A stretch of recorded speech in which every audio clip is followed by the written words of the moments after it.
Hoje nós vamos falar sobre O meu coloquei água. Malaquias, o último livro, né, do Antigo Testamento.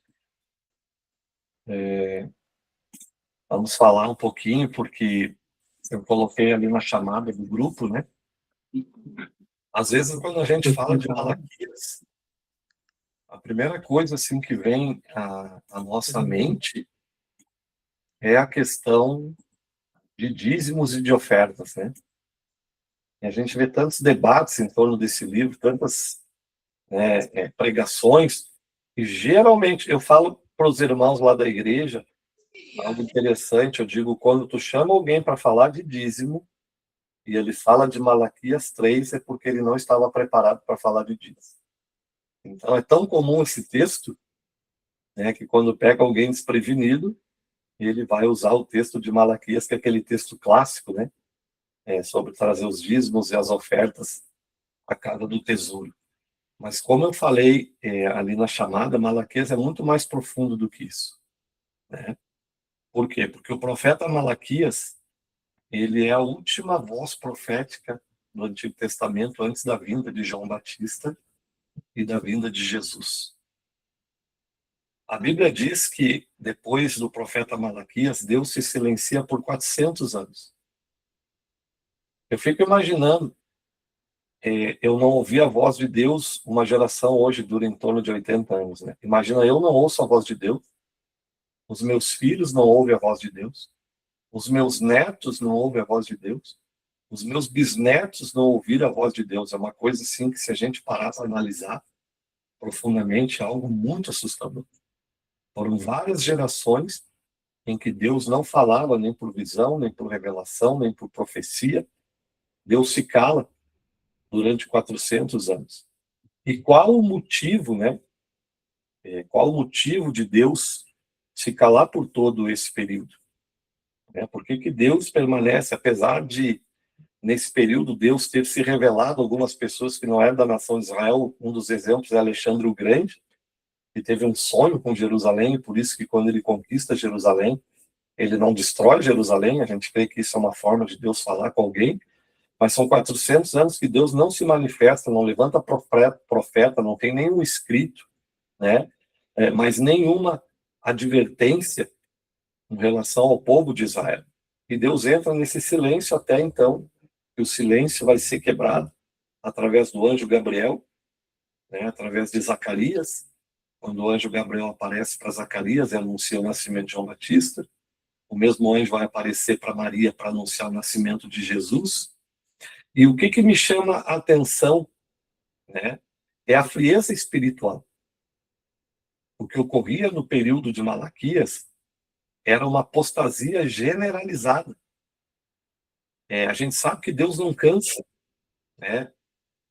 Deus não cansa, Deus não dorme, Deus não tosqueneja, mas a gente usa o antropomorfismo, uma linguagem humana, para a gente entender, né, de como os acontecimentos se desenrolam. E Deus cansou. Deus simplesmente cansou da nação de Israel, né? Houve o primeiro cativeiro, houve o cativeiro egípcio, houve o cativeiro assírio, né? Houve tantas maneiras Deus falou, né? Houve o primeiro templo, foi destruído, a reconstrução do segundo templo, Deus levantou profetas, Deus falou de tantas maneiras, mas parece que o povo de Deus, né? O Israel de Deus, parece que eles não compreendiam, não entendiam o que Deus desejava. Nós estivemos agora em Israel, há poucos dias atrás, chegamos 2 dias antes de começar a guerra. Eu fiz uma pergunta no tabernáculo para um rapaz que é cristão e que faz lá, né, a demonstração do tabernáculo. Eu disse para ele, o primeiro templo, o tabernáculo, teve a Arca da Aliança, mas no segundo templo não teve a Arca da Aliança. E nós sabemos que a tampa do propiciatório, caparô, que é o perdão, era em cima da tampa que o sangue era aspergido e que Deus perdoava o pecado do povo. Mas como que o templo de Zorobabel, de Neemias, até a destruição do templo no ano 70 não tinha arca. E como que o perdão em Yom Kippur acontecia? E a conclusão que nós chegamos naquele dia é que Deus permitiu que a arca desaparecesse do segundo templo para que o povo entendesse que não era o que gerava o perdão, que não era simplesmente lançar o sangue no propiciatório, mas é que era necessário haver um arrependimento de cada um para que o pecado fosse perdoado. Porque senão se tornava um cerimonial. Eu peco, jogo sangue e sou perdoado. Eu sei que no dia do Yom Kippur, o sacerdote joga o sangue e nós somos perdoados. Então se tornou algo tão automático que Deus queria mostrar para o seu povo que o verdadeiro perdão vinha através do arrependimento individual, da mudança de atitude, não simplesmente de algo sacrificial, cerimonial, mas que o povo voltasse para Deus. E o livro do profeta Malaquias, ele começa de uma forma tão interessante. Eu vou ler aqui a epígrafe e também vou ler o primeiro versículo. Olha o que diz na epígrafe do livro do profeta Malaquias: a ingratidão do povo e o formalismo dos sacerdotes. E olha como começa o texto: o peso da palavra do Senhor contra Israel pelo ministério de Malaquias. Então, o que nós estamos vendo aqui, no livro do profeta Malaquias, é que Deus está requerendo do seu povo um retorno à autenticidade da fé. Porque a frieza espiritual era tão grande, o culto era tão superficial, a infidelidade era tão grande, não só na parte de dízimos e de ofertas, mas também na parte conjugal, social e o adultério espiritual. Você vai entender, enquanto eu for falando aqui, esses pontos que nós estamos destacando. E o que Deus queria? Chamar o povo para um retorno genuíno, chamar o povo de volta para um retorno genuíno a Deus e uma integridade. Então, o que a gente aprende? E por que o livro do profeta Malaquias ele é tão atual nos dias de hoje, ele nos ensina a ter uma adoração sincera e não mecânica. Ele nos ensina a ter uma justiça social, um comprometimento, ser fiel a Deus. E olha que coisa interessante, o povo tinha templo, o povo tinha sacerdotes, o povo tinha oferta, eles traziam os seus animais para o sacrifício. O povo, eles tinham tudo que aparentemente era necessário para um culto. A única coisa que não existia era o culto. A única coisa que não existia era a adoração sincera. E quando eu olho para os dias de hoje, muitas vezes, eu começo a questionar algumas coisas. Por quê? Porque nós temos tudo hoje. Nós temos o templo, nós temos o aparato, nós temos os sacerdotes, nós temos tantas coisas. Mas todas as vezes que nós olhamos para movimentos que vêm se levantando, qual é a metodologia desses movimentos? É voltar. É voltar ao primeiro amor. É uma restauração da adoração, uma restauração da fidelidade. Tá? O Sócrates, quando ele escreve aquela obra, a Nicômaco, ele fala algo interessante. Um ato, para ser uma virtude, ele não pode ser realizado só uma vez. Algo para ser virtuoso, para ter uma virtude, tem que ser repetido, tem que ter um padrão. E aí ele cita Abraão. Abraão, aonde ele chegava, ele levantava um altar. Aonde Abraão ia, ele levantava um altar. Ele tinha um padrão. Ele mudava de território, mas o padrão continuava o mesmo. Ele mudava de localidade, mas ele mantinha o padrão. Isso era virtude, ou seja, hoje, nós vemos uma quebra de padrão. Por quê, pastor? Porque conforme o território em que eu estou, eu tenho um outro padrão. Na igreja, eu levanto o altar, mas quando eu mudo de território, eu já não tenho o mesmo comportamento. Quando eu estou em outro lugar, o comportamento já não é o mesmo. E nós nunca vimos tantos escândalos de pessoas que se dizem ser alguma coisa quando estão dentro do templo, mas fora do templo não chegam nem aos pés daquilo que estão dizendo quando estão dentro do templo. Então nós vemos um padrão na igreja, um padrão em casa, um padrão nas ruas, um padrão entre os amigos, um padrão na escola, um padrão no trabalho, totalmente diferente do padrão que se tem quando se coloca uma Bíblia embaixo do braço e se vai para uma igreja cultuar a Deus.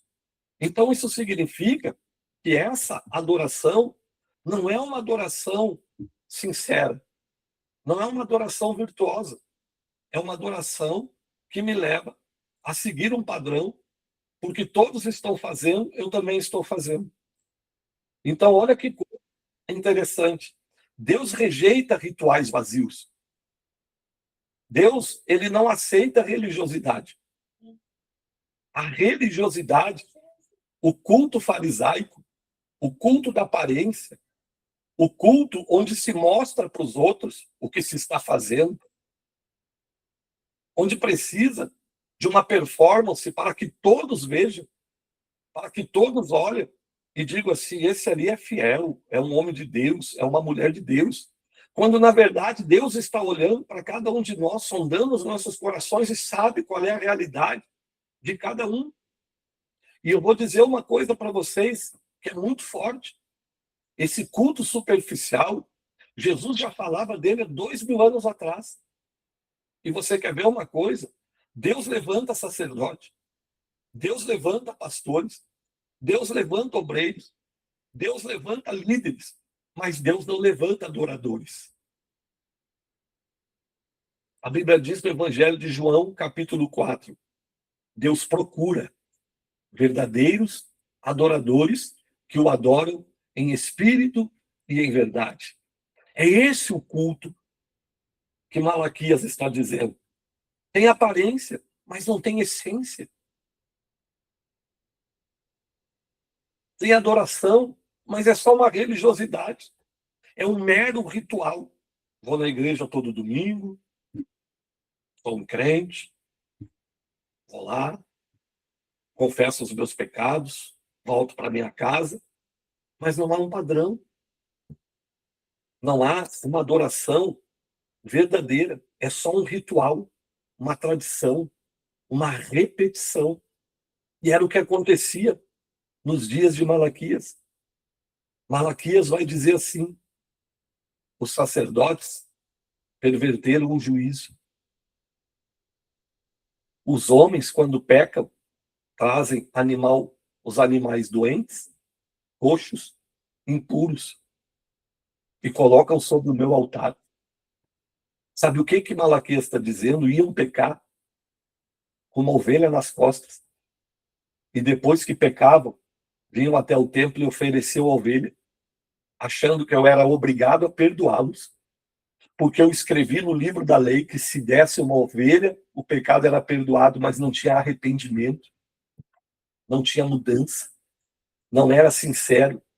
E olha que coisa tremenda, ele vai falar também sobre a integridade, a fidelidade nos dízimos e nas ofertas. E ele vai falar algo interessante, né? Eles estão roubando a Deus e estão perguntando, em que me rouba? E Deus diz, nos dízimos e nas ofertas. Por que isso? Porque não havia fidelidade. Se Deus queria algo, teria que ser feito da forma que Deus havia pedido, não da maneira que eles administravam. E a gente vê que esse pensamento, ele permeia o Antigo Testamento. E quando nós chegamos em Atos dos Apóstolos, nós vamos encontrar 2 judeus que tinham este mesmo pensamento da época de Malaquias, Ananias e Safira, porque venderam a propriedade e combinaram entre si de chegar aos pés dos apóstolos e não trazer o valor com fidelidade.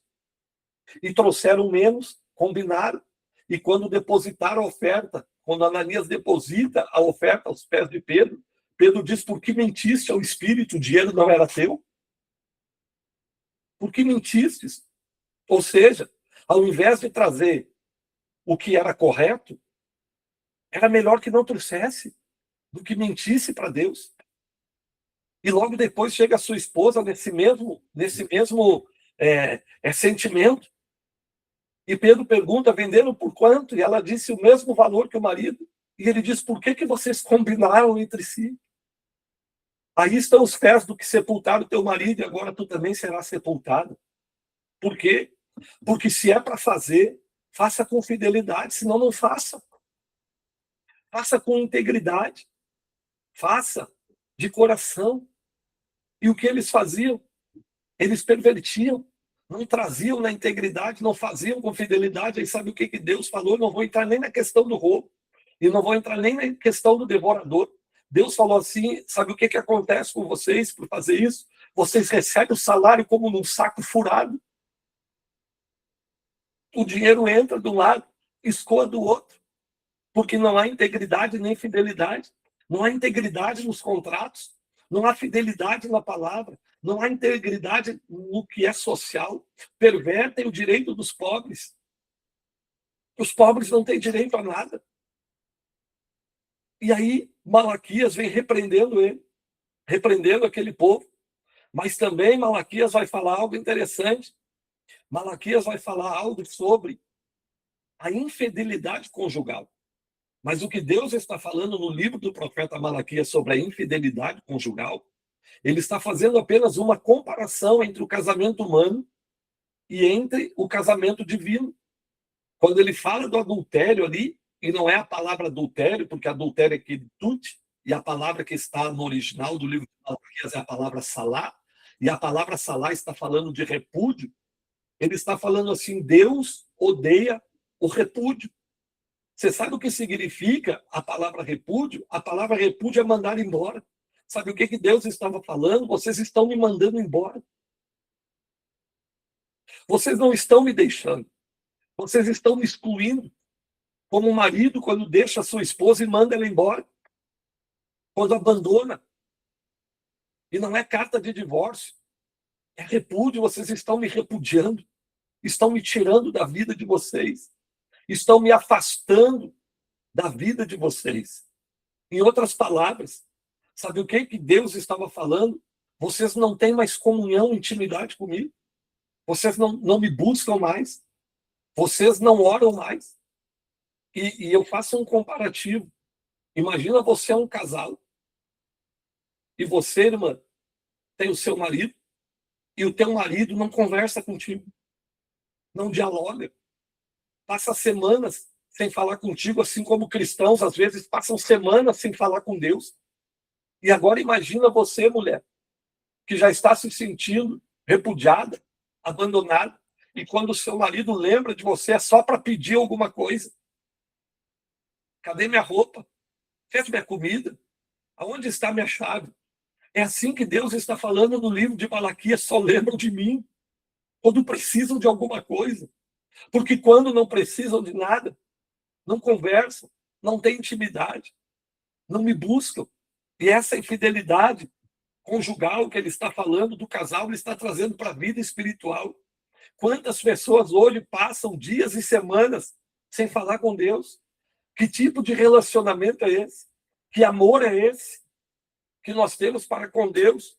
E é por isso que Jesus, ele proferia o que proferiu o profeta Isaías, dizendo: esse povo me honra com os lábios, mas o seu coração está longe de mim. Com que em vão me adoram. Só me buscam quando tem uma necessidade.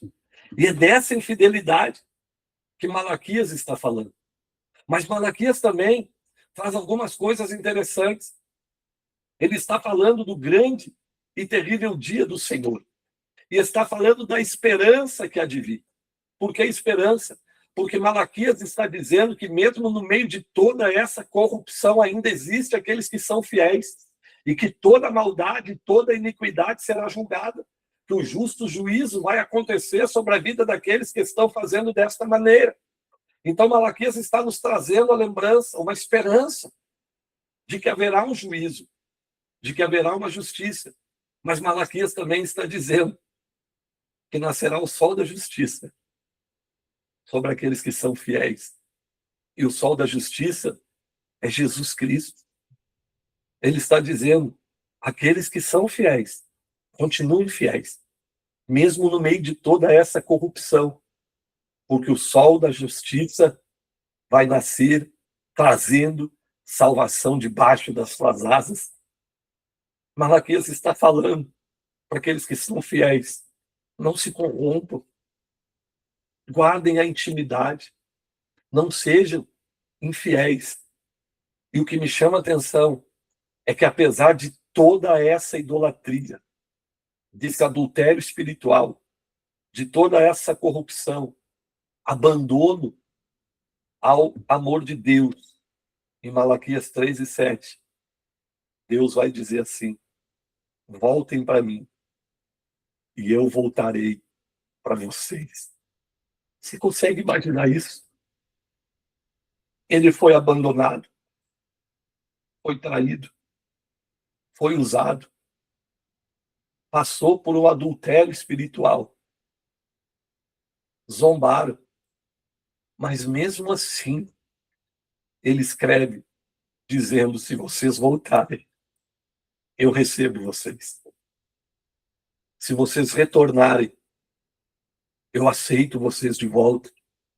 Gente, você consegue imaginar? Eu conheço muitos homens e mulheres que passaram pelo adultério e nunca mais receberam de volta os seus cônjuges e nunca mais confiaram neles. Mas Deus está falando para o seu povo que estava fazendo coisas terríveis, dizendo: se vocês voltarem, eu volto para vocês. Eu consigo enxergar o filho pródigo voltando para casa, o pai correndo ao seu encontro. E esse Deus é tão misericordioso, porque ele não lança em rosto os nossos pecados. Ele não traz o passado à tona. Na parábola do filho pródigo, o pai corre, abraça, beija e faz festa. Mas o irmão que estava em casa é que acusa, é que traz o passado. Ele diz: esse aí gastou todos os teus bens com as meretrizes, mas o pai não falou nada. O pai simplesmente abraçou, recebeu ele de volta, deu um beijo nele, colocou uma veste nova, uma sandália nos seus pés, um anel no dedo e fez uma festa e disse: o meu filho que estava morto reviveu, que estava perdido foi achado. Será que a gente consegue entender? Não tem como a gente colocar em palavras que amor é esse. Que grande amor é esse?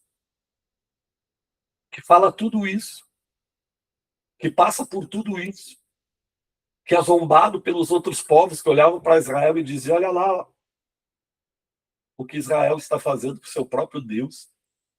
Passa por toda essa infidelidade, mas ele tem o olhar compassivo, misericordioso, amoroso, e diz assim: voltem para mim e eu voltarei para vós. Gente, é fantástico isso. Lá em Crônicas, Deus já falava: se o meu povo, que se chama pelo meu povo, se humilhar, orar, buscar a minha face e se converter dos seus caminhos maus, então eu ouvirei dos céus, perdoarei os seus pecados, sararei a sua terra e estarão abertos os meus olhos e atentos os meus ouvidos à oração que se fizer neste lugar. O que Deus está nos comunicando hoje é que não importa o que aconteceu até aqui, O que importa é a decisão que nós tomaremos depois desta mensagem. É como nos relacionaremos com Ele. E eu não estou falando aqui de pessoas que se desviaram, deixaram a igreja, estão no mundo. Eu estou falando do nosso relacionamento com Deus. Será que nós não somos como esses de Malaquias? Será que não existe algo em nossas vidas que nós precisamos hoje colocar diante de Deus, reconhecer o nosso erro e voltar para Ele, e voltar para o altar da oração, e voltar para o altar da adoração verdadeira? Não trazer um sacrifício impuro, misturado, doente, coxo, mas trazer a verdadeira adoração, porque o Pai procura os que o adoram em espírito e em verdade. Será que você não precisa dar uma remexida aí no teu interior e perdoar alguém? Limpar o coração, tirar a mágoa, restaurar o altar, limpar as mãos? Será que nós não precisamos voltar um pouco à santificação? Como diz o escritor aos Hebreus, buscai a paz com todos e a santificação sem a qual ninguém verá o Senhor. Será que nós não precisamos, como o salmista, ele pergunta, dizendo: quem subirá ao santo monte do Senhor? E logo ele responde: quem tem as mãos limpas e o coração puro. Será que nós não temos que orar como o salmista, quando diz: porque te abate, ó minha alma?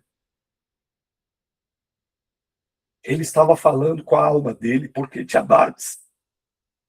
Mas ele responde: mas espera em Deus, porque dele vem a salvação. Será que nós não precisamos olhar os nossos conceitos cristãos, que foram forjados na nossa mente, fazendo com que nós sempre tenhamos que estar certo, nós temos a razão, todo mundo tem que nos engolir, todo mundo tem que nos aceitar? Será que é esse o verdadeiro cristianismo que Jesus veio nos ensinar? Pois eu tenho uma boa notícia: acabou o silêncio. Jesus está falando conosco. Jesus está mexendo. Por quê? Porque ele não quer que Deus se cale. Ele quer que todos os dias nós venhamos ouvir a voz de Deus. Venhamos ouvir a sua voz e fazer a sua vontade. Então o livro de Malaquias, ele é muito rico, porque ele nos exorta a ter uma adoração genuína, a ter uma vida cristã diária e verdadeira, a entender aquilo que Deus está buscando de cada um de nós, que é a intimidade, comunhão e a verdade. Vamos orar. Pai, nós te louvamos, te glorificamos por essa live, uma mensagem profunda aos nossos corações, para que nós venhamos rever os nossos conceitos.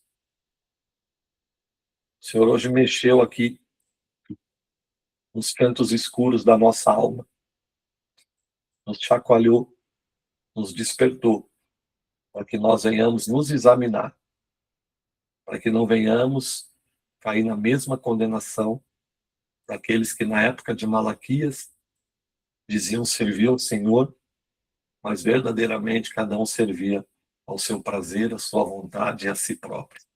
Então, nessa noite, que o teu Espírito Santo nos ajude, nos capacite, nos ilumine, nos dê a tua graça, para que possamos a cada dia ser cheios do teu Espírito Santo e ter o nosso nome escrito lá no livro da vida do Cordeiro, que é como diz o profeta Malaquias: mas para aqueles que temem ao meu nome, o sol da justiça nascerá, trazendo salvação debaixo das suas asas. Nós te agradecemos por tudo, em nome de Jesus. Amém.